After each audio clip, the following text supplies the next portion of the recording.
de cet après-midi, au nom du récipiendaire Raymond Guillot, de son parrain et de sa famille, il m'est agréable de dire de vous souhaiter à toutes et à tous la plus cordiale bienvenue.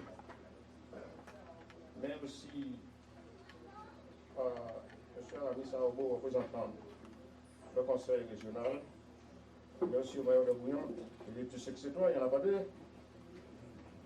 Et merci à Joachim Ramad, président de l'Ordre national du mérite. Merci à vous toutes et à vous tous, avec un salut particulier pour Mme Dio. Nous sommes réunis ce soir dans ce domaine à l'invitation de l'association Vert de Vallée pour assister et participer à la cérémonie de remise d'un signe de chevalier de la Légion d'honneur à notre ami commun Raymond Guillot, président de l'association organisatrice, médaille remise à son parrain pour la circonstance, notre ami Gérard Panchard.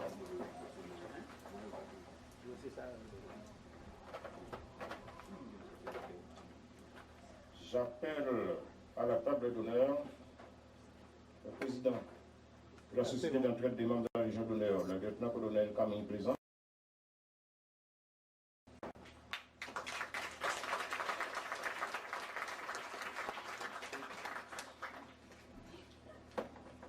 Le parrain et son filleul, puisque désormais ils sont inséparables, Gérard Panchard, parrain, Raymond Guillot, filleul.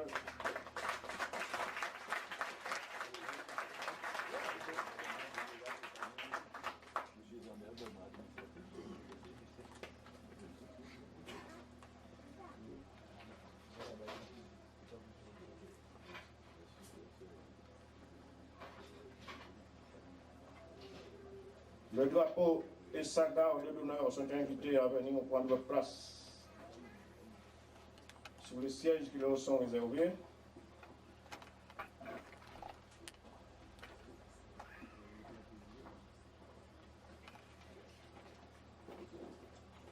Le drapeau est porté par Alain Catesson, la garde d'honneur, Bernadette Cassin et Jean-Jacques Hello.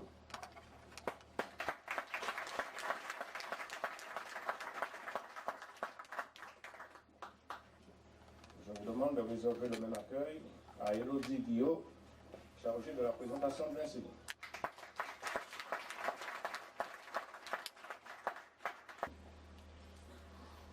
Nous allons écouter successivement M. Tous, vice-président de l'association Vert de Vallée qui nous accueille ce soir. La parole sera ensuite donnée à M. le lieutenant-colonel Camille Plaisant, qui nous présentera la Légion d'honneur. Ensuite, le parrain Gérard Panchard s'adressera à nous et pour la circonstance, son filleul sera à sa gauche.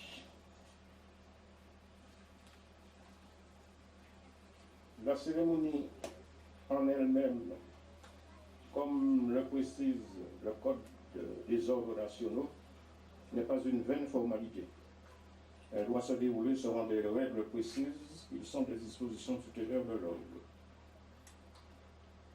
Quand le parrain, en l'occurrence Gérard Panchard, aura fini son discours, avant qu'il fasse l'acte officiel, nous allons mettre en place le protocole qui consiste en l'appel du drapeau.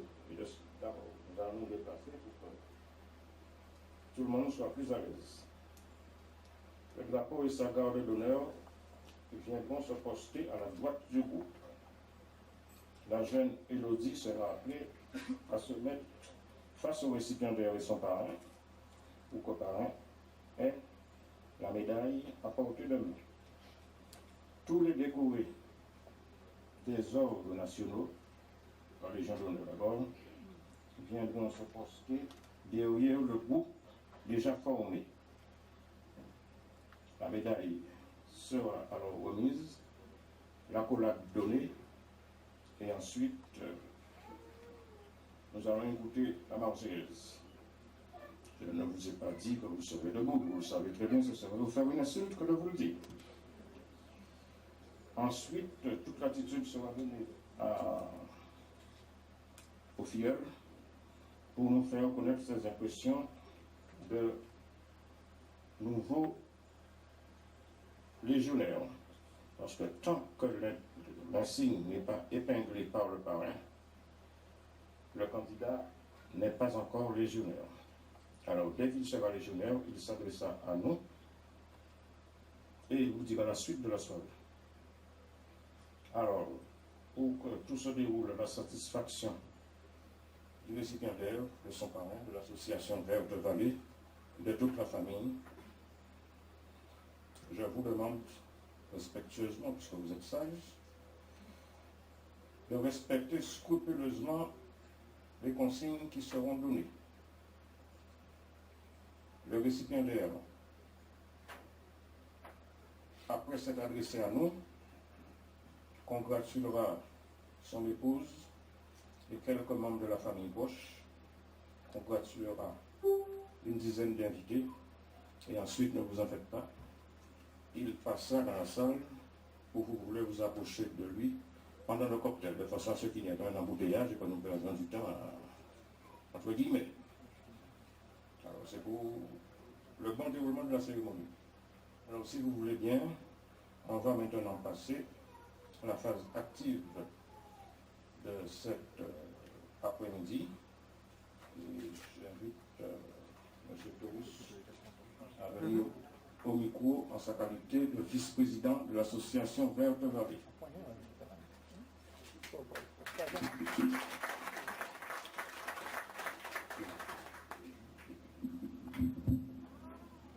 Mesdames, Messieurs, bonsoir. Rassurez-vous, je ne serai pas très long. Tout simplement, je fais l'honneur, au nom de l'association Verte Vallée, de vous accueillir grandiosement ce soir pour pouvoir participer, comme l'a dit si bien M. le Président tout à l'heure, à cette cérémonie de remise de médaille de la Légion d'honneur à notre président Raymond Guillot. C'est vrai que ce moment est intime, puisque lorsque nous avons créé Verte Vallée il y a exactement 10 ans, dans quelques mois nous allons célébrer le 10e anniversaire, nous sommes donc dans l'année du 10e anniversaire. C'est une grande joie pour l'association tout entière. Donc permettez-moi, au nom de Verte Vallée, de vous accueillir, de vous souhaiter la bienvenue et une excellente après-midi à notre compagnie. Bien entendu, monsieur le Président vous dira tout à l'heure ce qu'il en pense. Mais en tout cas, Verte Vallée était rose à double titre. En premier lieu, parce que nous avons trouvé à M. Guillot un président honorable, puisqu'il est encore davantage aujourd'hui. Il a répondu présent à notre appel en 1994, en 1984. Il est encore avec nous. Et j'ai été donc son premier secrétaire général à l'association. Aujourd'hui, je suis son premier vice-président. Nous avons pendant 10 ans travaillé ensemble. Nous continuons à travailler ensemble. Nous allons encore continuer à travailler, puisqu'il a encore de longues années devant lui. Et je sais qu'il restera tout autant qu'il est encore dans ce monde. Il restera avec nous. Et puis, puisque Mme Guillaume est là, que Mme Guillaume et la famille en compatissent, mais sachez que nous n'avons pas pris papy pour nous tout seuls. De temps en temps, nous vous le laissons. Alors, mesdames et messieurs, la deuxième position est encore plus satisfaite dans la mesure où nous célébrons en 2004 notre 10e anniversaire. Honorer notre président pendant l'année du 10e anniversaire, c'est quelque chose pour nous de très agréable. C'est pour cela que tout au long de l'année, nous aurons des manifestations. Nous commençons cet anniversaire de 10 ans avec cette cérémonie. Nous allons donc vous convier tout au long de l'année à d'autres manifestations qui célébreront effectivement, qui marqueront ce 10e anniversaire. En tout cas, merci à tous, merci à toutes.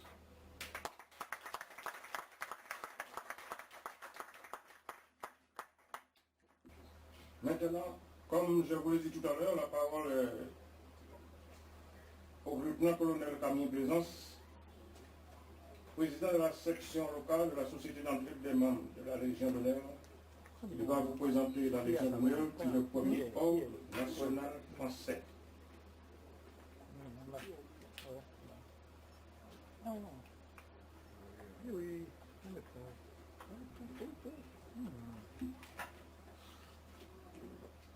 En ma qualité de président de section de la Légion d'honneur, j'aurais préféré qu'on ne dise pas lieutenant-colonel de Plaisance, qu'on dise tout simplement Plaisance et encore. Camille, ça pourrait encore. Mais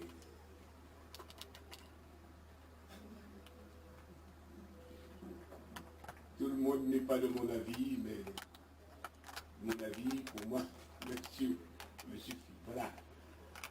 Je voudrais vous dire qu'en ma qualité de président de la section de la Légion d'honneur, j'ai cet honneur ce soir de présenter à vous l'ordre de la Légion d'honneur.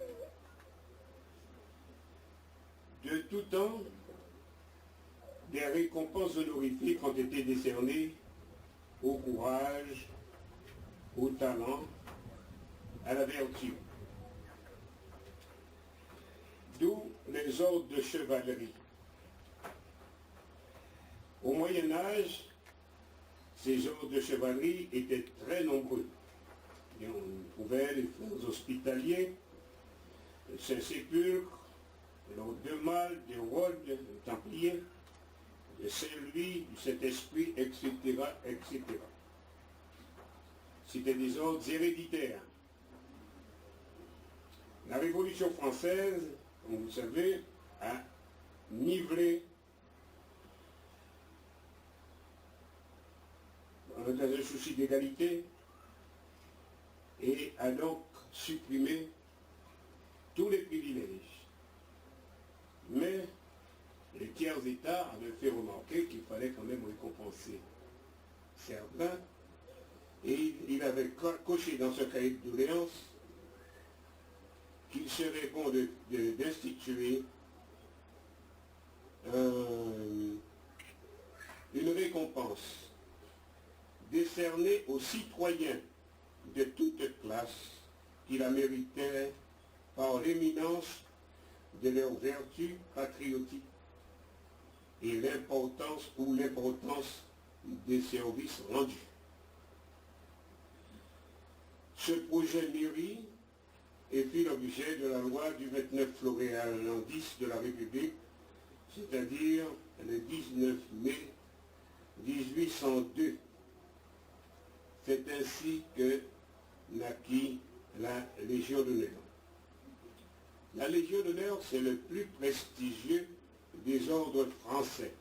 En parenthèse, et parmi les ordres, il y a deux ordres nationaux, la Légion d'honneur et l'ordre national du mérite.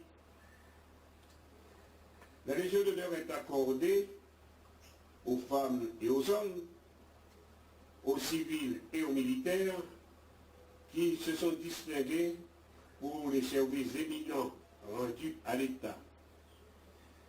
L'ordre de la Légion d'honneur est régi par un code, dit Code de la Légion d'honneur, qui est administré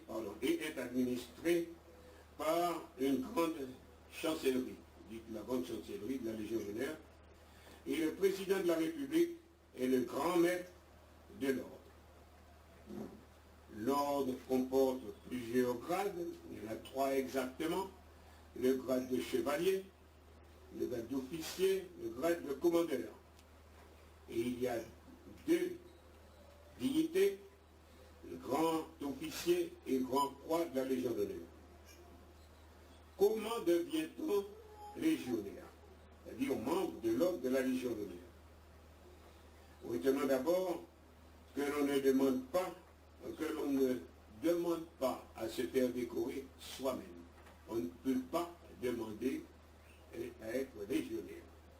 C'est donc sur proposition du préfet, en fonction des services éminents signalés et des vertus civiques, que les ministres intéressés confirment, que le grand chancelier de l'ordre approuve et filtre, afin que le président de la République nomme. Au départ, bien sûr, de la part de nous, au lieu de me présenter, je dois présenter un ordre, un autre, signaler les services rendus. Et je le signale au préfet. Et c'est à partir de là que tout le monde se met en route sans qu'on le sache. Tout le monde, ce sont ce que l'on appelle les policiers en tenue civile, que tout le monde connaît. On vous cherche tous les impôts, etc. Tout est bien épluché et ensuite vous sortez ou vous sortez. Le récipiendaire n'est autorisé à arborer les insignes de son grade qu'après avoir solennellement été investi et après avoir présenté un procès verbal signé du président de la République, pardon, signé au nom du président de la République. Sauf, évidemment, si cette médaille a été approchée par un ministre ou par une haute personnalité, un grand chancelier ou autre. La radiation de l'ordre fait également l'objet d'une cérémonie de dégradation. Et là, c'est le tribunal qui vous l'arrange. La Légion d'honneur impose donc aux légionnaires une vie d'honneur. En plus, certaines personnes, malheureusement, ne peuvent être proposées à cause des fonctions qu'elles occupent, notamment les parlementaires. C'est le cas. Le parlementaire, tant qu'il a été en service, en fonction, pendant toute la durée de son mandat, il n'est pas proposé, il ne peut pas être membre, ainsi que les membres du cabinet, des cabinets ministériels. À l'origine, je ne vous fais pas la description de l'insigne, puisque vous savez, nous sommes à la Sainte-Branche, etc. À l'origine, les effectifs de la Légion d'honneur étaient 6 000 et des petites poussières, mettons 105. Mais très rapidement, ça a augmenté, si bien que de 6 000 est devenu 300 000 dans les années 60. Le général de Gaulle a trouvé que c'était trop et que la Légion d'honneur perdait de sa valeur, alors qu'il a créé un deuxième ordre national qui s'appelle l'ordre national du mérite. Cette déflation donc devait amener à 125 000, de 300 à 125 000, d'où le piétinement des nominations. Actuellement, nous sommes à 113 000. Pourquoi? C'est parce qu'il y a une marge. Pourquoi cette marge? C'est parce qu'il y a des cas exceptionnels. À un coup dur, on est obligé de récompenser tout de suite. Et on ne doit pas dépasser les 125 000. Ici en Guadeloupe, nous comptons le 92e est avec nous, 92 seulement de légionnaires. Nous sommes, après la Guyane, la plus petite section de la Légion d'honneur de France et de Navarre. Il faudrait tout simplement que l'on présente des candidats, parce que les candidats sont là, mais nous ne ferons peut-être pas l'effort de les présenter de peur que nos pages soient bouchées. C'est une réflexion plaisante, hein, et n'allez pas avant ça. Donc ce soir, remercions M. Guillaume, et dire M. le député, qui a tant attendu, mais qui nous fait l'honneur, et l'honneur à la Guadeloupe, d'augmenter d'une unité son potentiel de légionnaire. Merci à M. Guillaume, au nom de tout le monde, de tous les Guadeloupéens, parce que quand il y a une nomination, cette nomination a des retombées sur la commune, pardon, d'abord sur la famille, après la famille, la commune, après la commune, le département, et à partir du département, tous les habitants du département.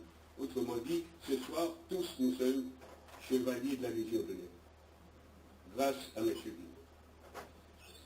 Je ne vais pas être plus long que cela parce que sur la Légion d'honneur, il y a vraiment beaucoup à dire. Autant qu'il est facile à un étranger d'avoir une nomination et dans n'importe quel grade de la Légion d'honneur, c'est autant qu'il est difficile à un Français de souche, français, citoyen français, d'avoir la Légion d'honneur, en commençant toujours par le bas, avec des années entre les différents grades, 8 ans, 5 ans, etc.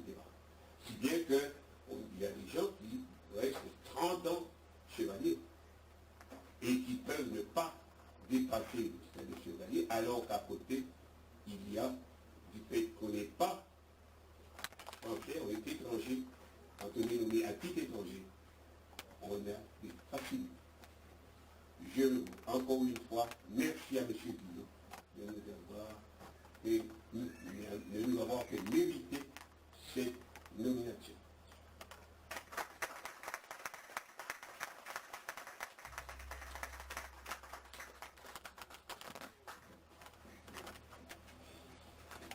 Merci, Monsieur le Président. Le président de Présidence vient de nous décrire longuement la Légion d'honneur. Je compléterai avec sa permission en disant que la personne qui vient d'être nommée dans la Légion d'honneur par le décret du président de la République doit, selon les directives de la chancellerie, choisir un parrain. C'est ce parrain qui doit lui donner la signe de son grade. Ce parrain doit être titulaire de cette distinction. Ce parrain reçoit une autorisation de la chancellerie pour remettre au nom du président de la République l'insigne. Après la remise de l'insigne, un procès verbal de remise d'insigne doit être dressé, signé par le récipiendaire et par son parent.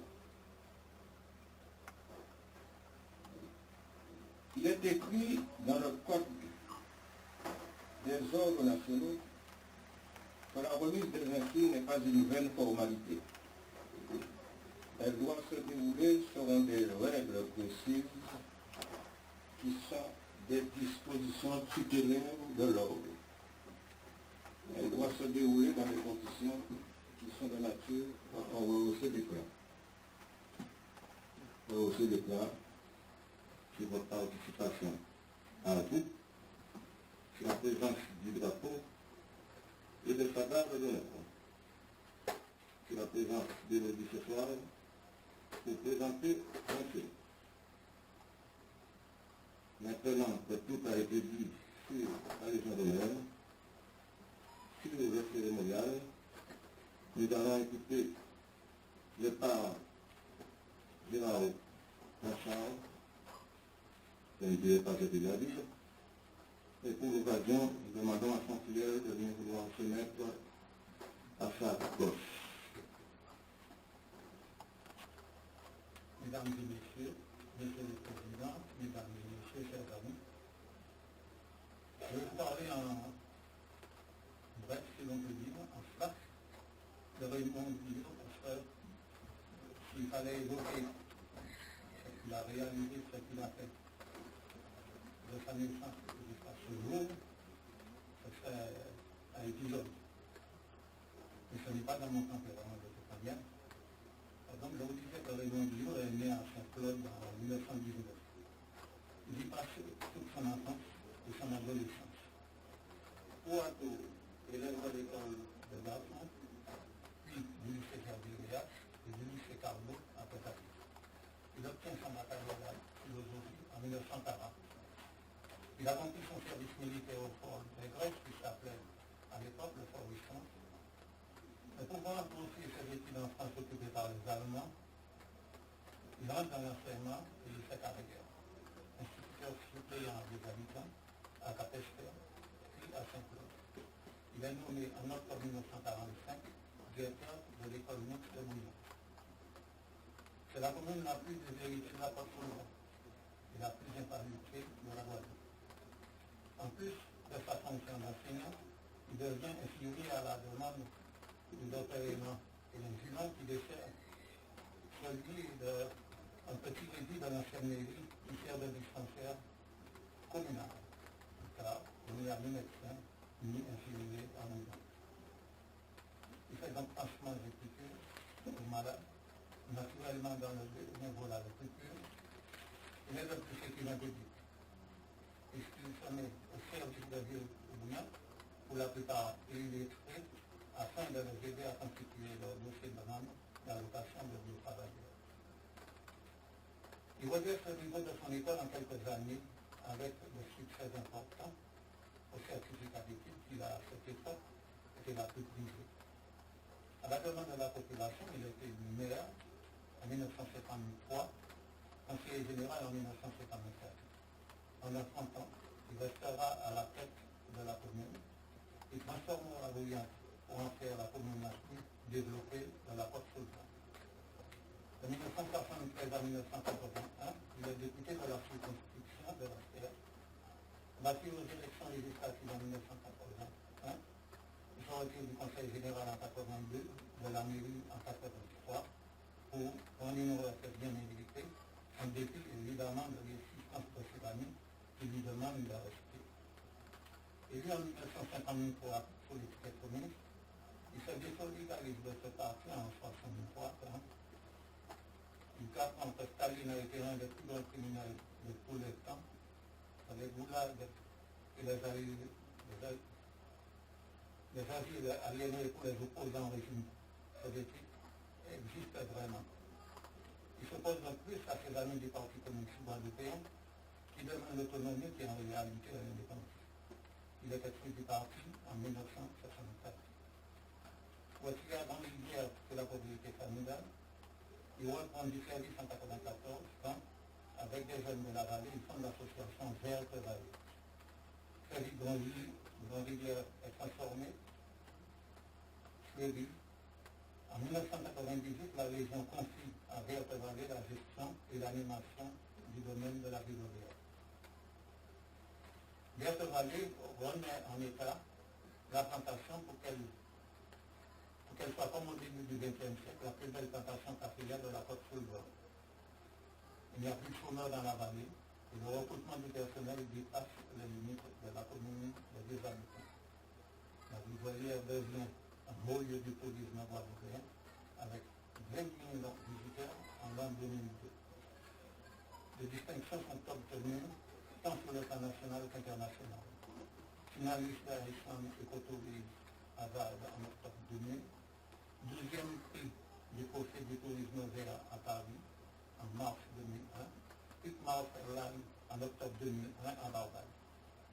Aujourd'hui, c'est le président Raymond Guillot qui est honoré en recevant la croix de chevalier de la Légion d'honneur, l'ordre le plus prestigieux de la République. Raymond Guillot a voulu que cette distinction soit partagée avec tous ses collaborateurs et amis, de son épouse, de ses enfants, de ses petits-enfants et de ses arrière-petits-enfants. Un moment de ma vie, j'ai été aux côtés de cet homme de gaieté, dans tout le village, de disponibilité, de cœur, mais de rigueur et de fermeté. Aussi, quand il me sollicita pour le recevoir dans l'ordre de la Légion, c'est avec une grande émotion que j'éprouve maintenant encore que j'ai accepté l'honneur qu'il me faisait. C'est la raison pour laquelle nous nous trouvons ici à la Rivière pour la remise de cette croix de chevalier de la Légion d'honneur.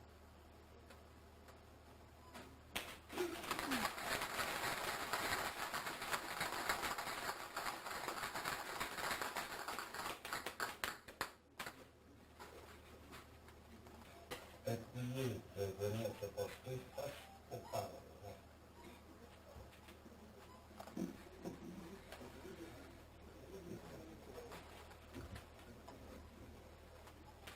Raymond Guillot, au nom du président de la République, en vertu des pouvoirs de son conférence, nous vous faisons chevalier de la Légion d'honneur.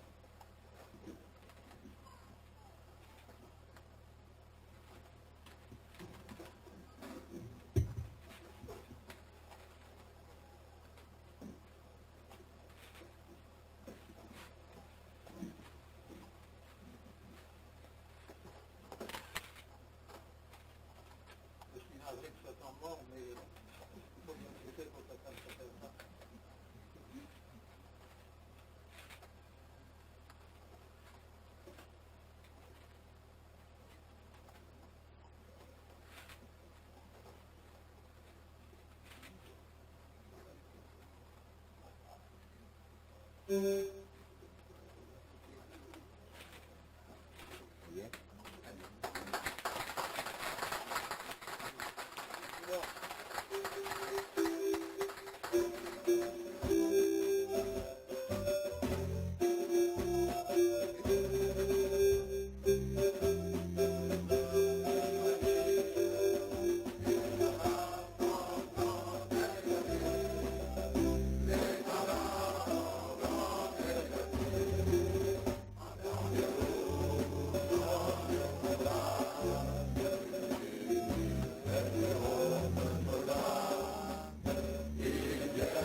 Merci beaucoup.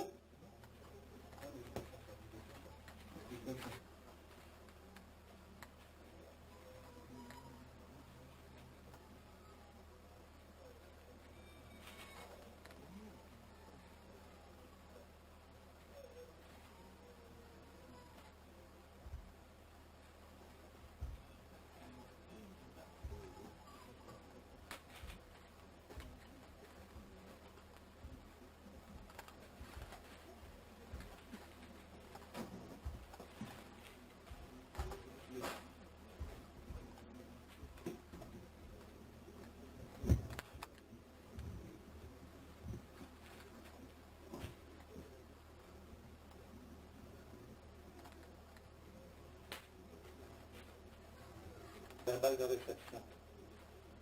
Le 6 mars 2004, nous, délégués par le grand chancelier de la Légion d'honneur, le 3 février 2004, adressant à M. Raymond Guillot, président d'une association à vocation touristique, chemin départemental, des habitants, avons prononcé la formule de réception suivante.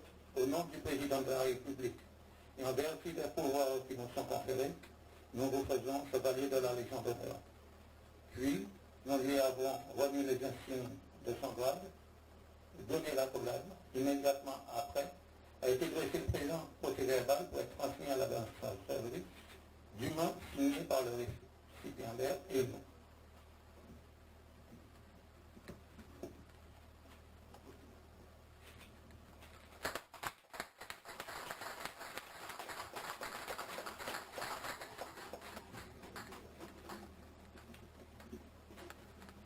Alors, on va attendre plus que son épouse, et j'invite à prendre place à ses côtés.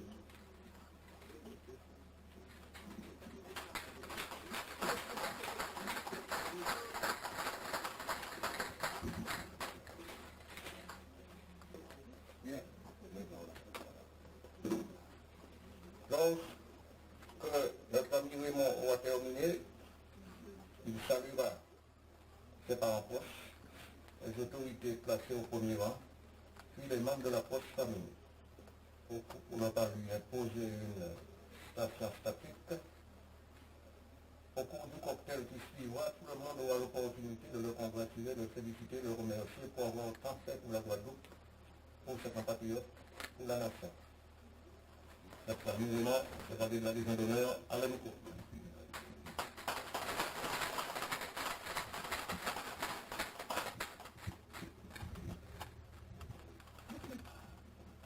Monsieur le représentant de Madame la Présidente du Conseil régional, Monsieur le maire de Buran, mes chers compagnons, Monsieur le Président de la section de l'Ordre national du Lévis, mes chers compagnons, mes chers amis, permettez avant tout que je remercie tous ceux qui ont bien voulu honorer Verte Vallée et son président en répondant présent à notre invitation. Certains sont venus de loin et je sais qu'il en est qui appréhendent d'être surpris au retour par la nuit. Je dois donc remercier toutes les personnalités qui sont ici rassemblées et m'excuser de les avoir amenés à sacrifier un après-midi de leur week-end pour se rendre à Grande-Rivière. Je veux leur dire combien je suis flatté de leur présence à mes côtés en cette circonstance. Quand il m'a fallu choisir un parrain, c'est sans hésiter que j'ai demandé à mon vieil ami Gérard Panchard de bien vouloir me remettre les insignes de cet ami de la Légion d'honneur. On se connaît depuis si longtemps et nos liens d'amitié, comme le bon vin, ne font que se renforcer au fil des années. Merci, mon cher Gérard, et en unité de plus. Que je salue mes nombreux amis qui ont voulu m'apporter le témoignage de leur fidèle amitié. Je leur dis à tous merci. Merci naturellement à tout le personnel de Verte Vallée pour l'organisation de cette cérémonie. Ils le font avec un tel dévouement que je me dois de leur rendre un hommage public et bien mérité.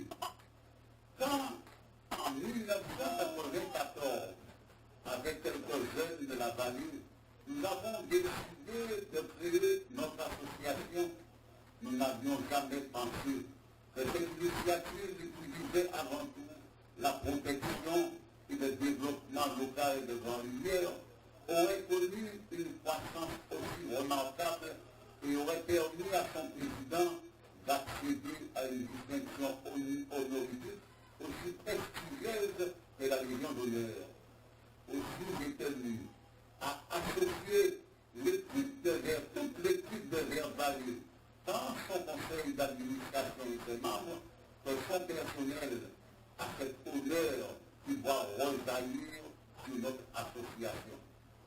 Si nous avons réussi dans cette entreprise que nous menons depuis 10 années, c'est grâce aux aides que nous avons reçues de divers organismes qui ont bien voulu nous accompagner. Je dois citer en premier lieu la région et son président, Mme Michel Serdu, qui nous ont toujours fait confiance en nous accordant les aides financières indispensables à notre action, et puis de plus, nous a confié la gestion et l'animation de ce domaine prestigieux de la Grande-Rivière. Puis, il y a l'agence départementale de gestion, dont l'étroite collaboration a été capitale, en particulier grâce à la mise à notre disposition d'agents en contrat d'insertion par activité. Je dois aussi remercier la commune des habitants et son ancien maire d'alors, M. Arbaud, ici présent, dont le soutien ne nous a jamais fait défaut. Je n'oublierai pas tous ceux qui nous ont accompagnés et qui nous ont permis de réussir cette démarche. Le Parc national, la direction du travail et de l'emploi, et tous ceux qui, au sein du comité de pilotage, nous ont apporté leur conseil éclairé et leur collaboration sans faille. Mais je dois de plus rappeler que Verte Vallée doit son succès grâce au dévouement inlassable de M. Charles Saboudiga, qui au départ était premier vice-président du conseil d'administration. Mais il est tellement impliqué que nous avons été amenés à lui demander d'accepter de devenir le directeur de nos services, dont l'ampleur nécessitait la présence de techniciens compétents et dévoués. Les remerciements iront aussi à M. Jean-Louis Boucard, qui probablement n'est pas présent, mais qui a été l'artisan de la collaboration étroite qui existe entre la région et Verte Vallée, et à ses collègues qui ont toujours accordé une attention toute particulière à notre association. À Verte Vallée, nous éprouvons une certaine fierté d'avoir gagné un pari au départ n'était pas joué d'avance. Et qui par la suite a dépassé toutes mes espérances. Ce pari a été gagné parce que j'ai toujours respecté les principes que je m'étais fixés au début de mon entrée dans la vie active. Lorsque la Guadeloupe se ralliait en 1943 au général de Gaulle, je me trouvais en poste à l'école de garçons de Saint-Claude. Avec un groupe de jeunes, on fondait alors l'association Renaissance, dont la renommée reste encore gravée dans les mémoires. Sous la présidence officielle de Réunion Souta, nous tenions des réunions culturelles à la mairie de Saint-Claude. C'est ainsi qu'il m'avait été donné en 1944, en dépit de mon jeune âge, alors, de faire une causerie sur le bonheur qui avait paru dans notre revue. J'en arrivais à conclure que le bonheur ne se trouvait pas dans l'égoïsme, mais dans le don de sa personne pour créer le bonheur autour de soi. Servir, mais non pas se servir.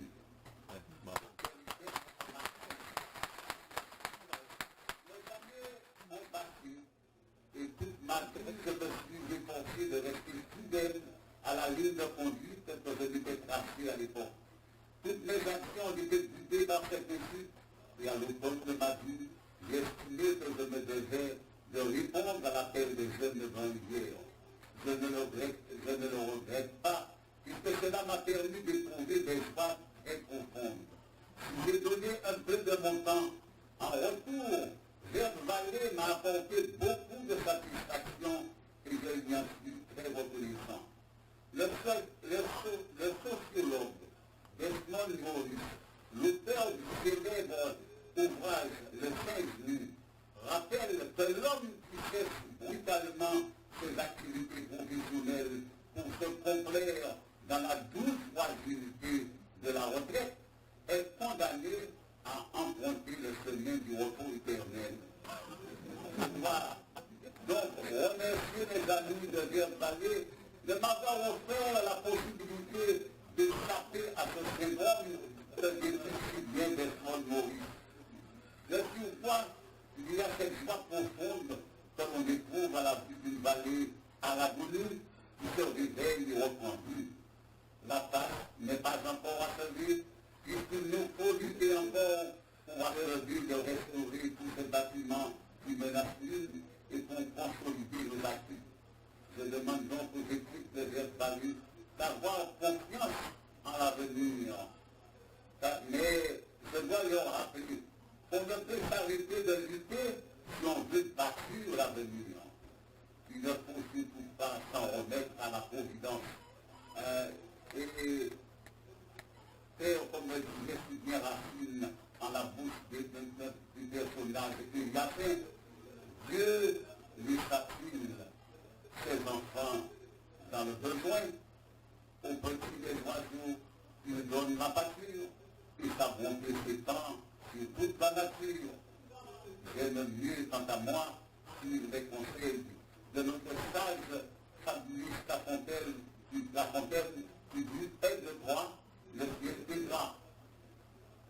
Je m'en voudrais sans doute d'avoir été trop poli, et vous permettrez, avant de terminer, que j'associe aussi mon épouse à cette distinction et que je lui apporte le témoignage de ma reconnaissance pour avoir élevé de 10 enfants avec un dénouement inlassable et exemplaire.